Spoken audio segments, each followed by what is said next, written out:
welcome to the Point. This week, a milestone for Michigan as virtually all COVID restrictions from executive orders to DHHS mandates and MIOSHA rules were dropped. It comes just more than a week before the time the governor had announced an end to the provision. Still, it was a welcome relief for many. I talked to the governor about moving beyond COVID and if she and her administration will look back at the last 16 months to see if there were things they could have done differently. Governor, this was a milestone week for, I would guess, every person in the state of Michigan. After 469 days since the first case of COVID was announced here in the state, nearly all of the restrictions regarding anything around the pandemic have gone away. What was it like for you to finally get to this point where you could say, okay, the folks over at the health department and the folks at MIOSHA and you and your office feel confident enough for us to get back to something that looks and feels a little bit more like normal? It's a relief, Rick. It truly is. I mean, I've been looking forward to that day for a long period of time. I know that there are critics out there who think that using these powers was something that I enjoyed. It absolutely couldn't be further from the truth. This has been a long, hard year for every single one of us. And so to be in a position where our COVID numbers are down, our vaccinations are 61%, over 61%, we've made a lot of progress. We're in a strong position, and we all agreed it didn't make sense to wait until July 1st. We could move earlier, and I'm happy for that. I don't want to spend too much time on this, but you brought it up. Anytime you step into the public arena, and you know this well from your time in the Senate and in the House, you are going to have supporters and detractors. And when there are really, really divisive issues that come about, that becomes more pronounced. But over this past almost 16 months, it has really been at a fever pitch. How has that impacted you as a governor, and what has it meant? We understand some of the very serious threats that were made, but what has it done to your way of governance, if anything? Well, you know what? It's been a hard year. There's no question, and I'm glad that today I'll be signing a supplemental that spends over $2 billion that were sent to our state by the last administration in the White House at the end of last year. We've been sitting on big money that needs to be appropriated, that people need, that needs to be deployed. And so I'm glad that we're finding some common ground with the legislature around this. We're continuing to negotiate budgets. So I'm going to stay committed to staying at the table. And I hope that the Republican leaders in the legislature will do that too, because we've got to work together to make sure that this economic recovery is as robust as it can be, where it means everyone has an opportunity ahead. And that's what I'll continue to stay committed to. It has been a long, hard year. And I've recently had to think about writing an impact statement as one of these defendants in the plot gets sentenced. And that was not an easy thing for me to do, but that's, I think, necessary. In this moment, we've got to demand accountability and continue to seek common ground wherever we can. And that's exactly what I'm doing. When you look back over this past year, do you do kind of a post-mortem of the performance of not only your office, but your departments that you control? Do you look back and try to maybe put together a white paper for, hopefully, another governor another day going forward? Or is this something you just keep pushing forward? No, we do need to do that look to really analyze and see where we can make improvements in state government, where we can share, where we have work to do, right? We know that in the midst of the crisis, we had to build a lot of systems that ensured we were, at local levels, at the federal level, at the state level, able to share data and information. We've long underinvested in technology. We have disparate systems just across state government, much less our local partners, much less stakeholders like our nursing homes. I mean, there are lessons to be learned, and we, of course, are going to do that analysis because, we've gotten through this crisis. It's now time to take a breather and then do the work of making sure we learn as much as we can so that we can improve and get stronger moving forward. You talked about negotiating a budget, so there are a couple of things going on. There's a budget for the next fiscal year that everybody is well aware of, and then there is a big pile of money from the federal government that I assume mostly will be spent in supplementals that will be coming out maybe over a period of time. With all of that has to be done in concert with the legislature, is part of the recovery from COVID with you and the legislature coming to a better understanding and working together? Because there's a lot to be done in a relatively short period of time, particularly if that budget from the legislature gets to you by July 1st. Yeah, well, there is, and we've got an incredible amount of resources that we can utilize to make transformational change. I mean, change whether it is around really building out childcare in Michigan that'll help employees and employers alike, change that will come from reimagining and supporting our public education system so that we get better outcomes for kids, not just in response to COVID, but laying the groundwork for the future. So we've got an incredible opportunity. The Biden administration has sent billions of dollars to Michigan. We need to work together to make sure that we prioritize what is going to put us on that road to transformational change. And that's got to be together. And so I will continue every effort to make sure that the legislature stays at the table with us and that we find some common ground, and it's informed by data and experience and science and stakeholders as well, because every one of us has a stake in getting this right. When I spoke to you, I believe it was last week, you said just that very same thing, that you thought it could be done by July 1st. You would like to see it done by July 1st, but you said the most important thing was to get it right. So am I hearing, seeing, or thinking that this deadline might be pushed back a little bit so you guys can continue to negotiate even if the legislature is not in session? I will continue to negotiate until this is done. I will stay at the table until the job is done. I think that there are differing views between the House and Senate, and so I think that's a question that you'll have to ask them. But I do think that it can still get done by July 1st. I got the budget done and introduced on time. I think that they can deliver on time as well. I hope that still is the case. But regardless, I'm going to stay at the table until the job is done. You talked about the amount of money that we've gotten from the federal government. Can you put that in perspective in kind of round numbers? Because there have been a number of different places where it's come from. But right now, if it were all sitting in a bank somewhere, how much money does the state have at its disposal to deal with some of these issues stemming from the pandemic?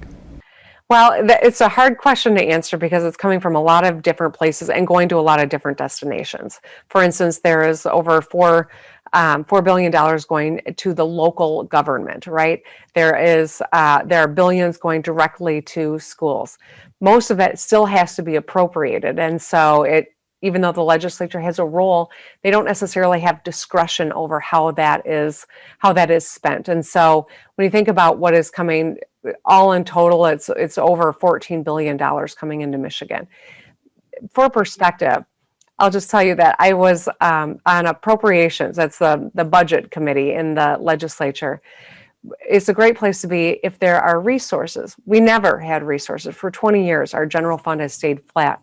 This is a moment where we can make some really transformational investments. And that's why I keep going back to that.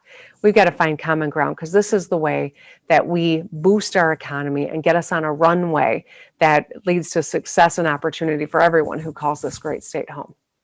When we come back, we'll check in with one of your representatives in D.C. That's next. To the Point. Welcome back to the Point. Congressman Peter Meijer is taking on an issue that he observed up close and personal from his time in Iraq and Afghanistan. He wants a group of people who helped our troops in Afghanistan to get emergency evacuations from that troubled region because he believes it's a matter of life and death. Congressman, last week on the floor of the House of Representatives in Washington, you delivered about a 60-second speech that both called on the Biden administration to do something about a group of people who have served military assets in Afghanistan. You called on him to do something about it, and you also called him out for not doing something about it to some degree. Explain to me, and I should set this up before we go any further, that you worked for a nonprofit in Afghanistan and worked with aid workers and others. So you're familiar with the circumstance on the ground there. You're familiar with the Taliban, and you're concerned about what's going on now. The population we're talking about are interpreters who served the U.S. military. So I used local national interpreters when I was with the Army in Iraq. They are vital to our mission. These are folks who put their lives on the line, oftentimes with the promise that after they had completed their service, if in the event the U.S. was leaving or if there was an issue, a safety issue, a risk that they were facing, that they would get visas and be able to relocate to the U.S. Because again, especially in Afghanistan, these are people who are helping conduct interrogations. These were those who were leading our forces around a village, pointing out who was the Taliban, very much putting a target on their backs. Right now, we have this program called the Special Immigrant Visa. It started back in the late 2000s. It was something that we used to bring over a lot of our interpreters who served us in Iraq, but it's always been a program that the bureaucracy has treated slowly. Now we're seeing, as we have an anticipated end date for our forces in Afghanistan, and that's rapidly approaching, that there are over 10,000, it's roughly a 17,000 visa backlog for interpreters who worked for the U.S., some of whom are being killed while they are in that pipeline.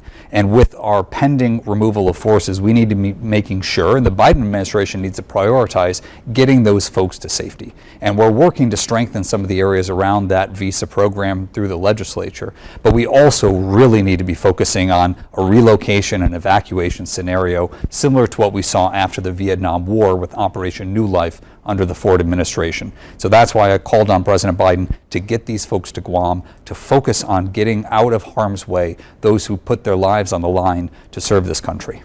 Logistically, there's no question that the United States military could evacuate those 17,000. When you get them to Guam, is there a facility for them, even if the administration should go along? I mean, that's still a lot of people to relocate.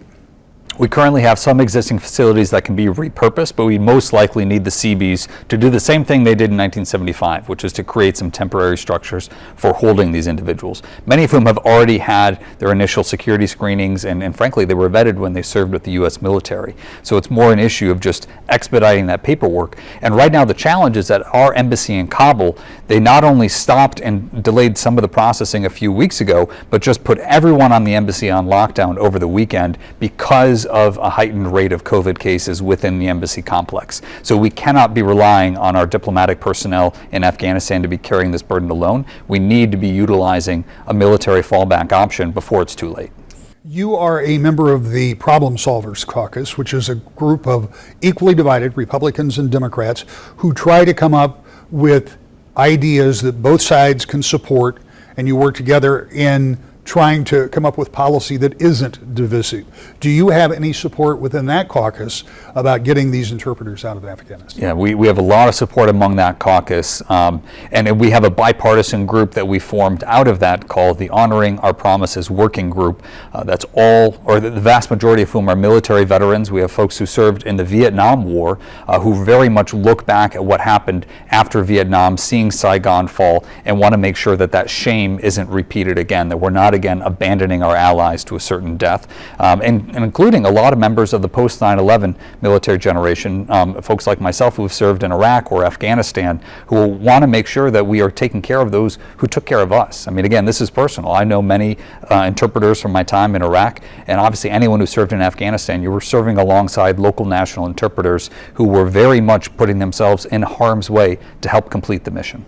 I'm going to shift gears a little bit, something you and I talked about a few weeks ago, but there's been quite a bit of movement, and it's the authorization of the use of force here in this country. Now, when we talked about it before, you explained a little bit about how that power resides within the Senate and the House, with the ability for the legislature to weigh in. But we know over the course of the past, 50 years, we have seen a good deal of military activity that has not always had the continued authorization from Congress. So what would you like to see change there?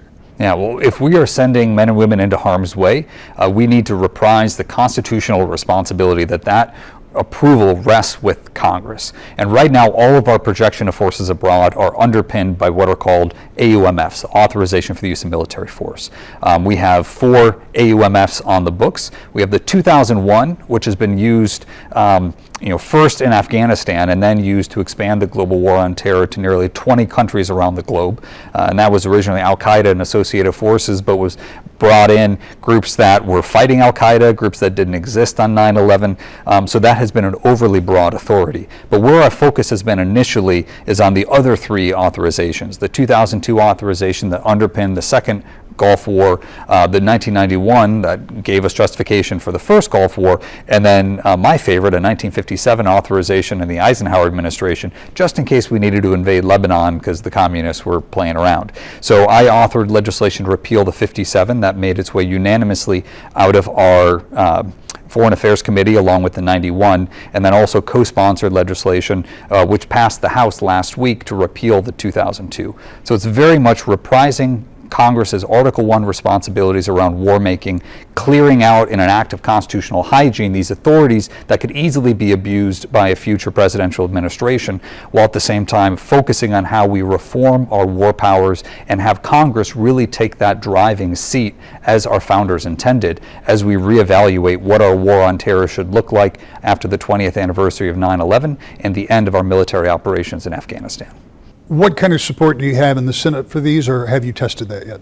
We do have strong support in the Senate. A bipartisan bill led by, I believe, Senators Tim Kaine and Todd Young had been introduced, essentially a companion bill. And then we also, I don't believe they voted on it yet. Obviously, there are House versions and Senate versions. They all essentially say the same thing: repeal this, repeal, repeal. And I want to make a very clear distinction between the AUMFs we're talking about, which are defunct, outdated, haven't been used as the sole authority for any action in nearly a decade, and the 2001, which we need to make sure we are strategic in how we replace it so that we are not hampering our military operations abroad and maintaining a strong defensive capability. So if I understand it correctly, the 2001 Act would go away, but you would be in favor of replacing it with something that would give perhaps a more narrowly drawn authorization as we continue to fight terror? Yeah, and that will be, we're not yet tackling the 01, but that I fully intend that will be the next phase, that we make sure that any future authorizations have a time constraint so that Congress needs to reevaluate whether or not it's necessary and have a check. And frankly, members of Congress, if they're paying to send troops overseas, they should be ratifying whether or not they're doing that. They should be taking that tough vote of war and peace.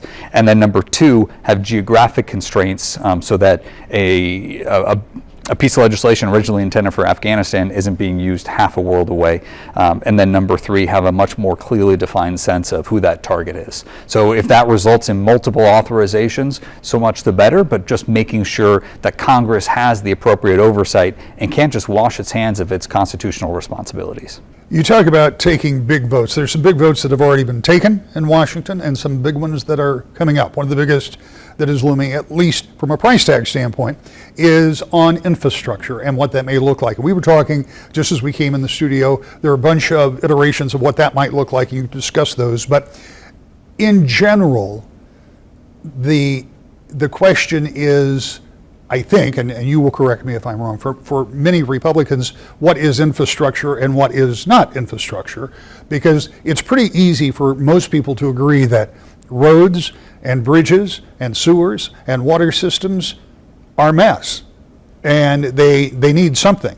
But where are we with this? And again, we're talking prior to the week's activity in the House, where we probably won't see a lot of movement. We could. Yeah, so right now I think there are essentially two different tracks that are occurring at the moment. One is a bipartisan effort that I've been kept in the loop on that is looking to, again, produce a truly bipartisan piece of legislation that can get over 60 votes in the Senate. The other option is the solely partisan route, and I know that President Biden has talked about abolishing the filibuster as it demands to have a simple majority to be able to pass that. I'm very much opposed to getting rid of the filibuster. I think anything anything we do that creates this sense of legislative acceleration. If you think this is going to accomplish all your partisan dreams and wishes, wait until the currents change and all of those are wiped away and a whole new slate of everything you feared comes up. I would much rather our Senate remain a patient, deliberative body that has to put in that hard work and can't just get to 50+1. So the alternative to the bipartisan effort is what Senator Schumer wants to introduce, and it's that partisan wish list that would either require the filibuster to go away or the use of budget reconciliation, which is a parliamentary gimmick that was used to pass the American Rescue Plan, where you don't need a single vote from the other party. It's pure majority in both of the houses. I don't think those approaches to going to that 50+1 are going to lend to more comedy or ability to engage in a bipartisan way. And frankly, if we can't come to common ground on infrastructure, it doesn't give me a lot of confidence for some of the more challenging topics that will come across our plate. Well, as a Republican in the House, and we understand that Republicans are in the minority, what do you find objectionable about the Democratic bill to the degree that you have had a chance to review it and go through it? Yeah, well, to your point on the definition of infrastructure, I mean, if we're talking about a ham sandwich, let's talk about a ham sandwich, right? We've gotten very far away from that in terms of dovetailing in a lot of items that I would argue are important and would love to discuss, but not bundled together as one omnibus package. When you start adding in child care and senior care, these are critical issues that our government needs to be talking about, but you should really be taking a different approach with those than highway construction. Right. So let's keep along the lines of our traditional appropriation mechanisms. You mentioned a few of them, but also, I mean, obviously our bridges and tunnels, our broadband infrastructure is something that I think we've realized in the 21st century is very much the backbone of our economy. I mean, those are the areas where we should be focused, and we shouldn't just be focused on how much money we're pumping into these. We should be focused on what we're getting out and how we can speed up some of the permitting and process reforms so we get the highest return off of our taxpayer dollars. As we were talking before we started this show, you've only been in Washington about 6 months, but it seems as it could have been a lifetime with all that has gone on from the January 6th insurrection to all of the events that have come down since, including the American Rescue Act. Give me your sense, understanding, as we pointed out earlier, that you work with a group, you try to put together bipartisan legislation, but the big polarization that I see as an observer still exists. And I'd like to get your take after those few months. It may be unfair because you got off to a really dynamic start, to be sure. What is it like trying to deal with others across party lines? And what is it like in Washington as an atmosphere? Again, that's kind of unfair because you haven't served prior to this, but it is a changed place, as I am told. Mm-hmm.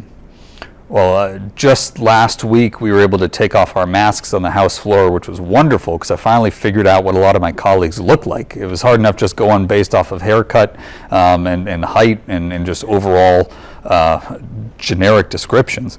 But it's certainly a moment of real tension and distrust in a way that is still palpable. I try to find areas where we can be productive. I serve on Foreign Affairs, Homeland Security, and Science, Space, and Technology committees.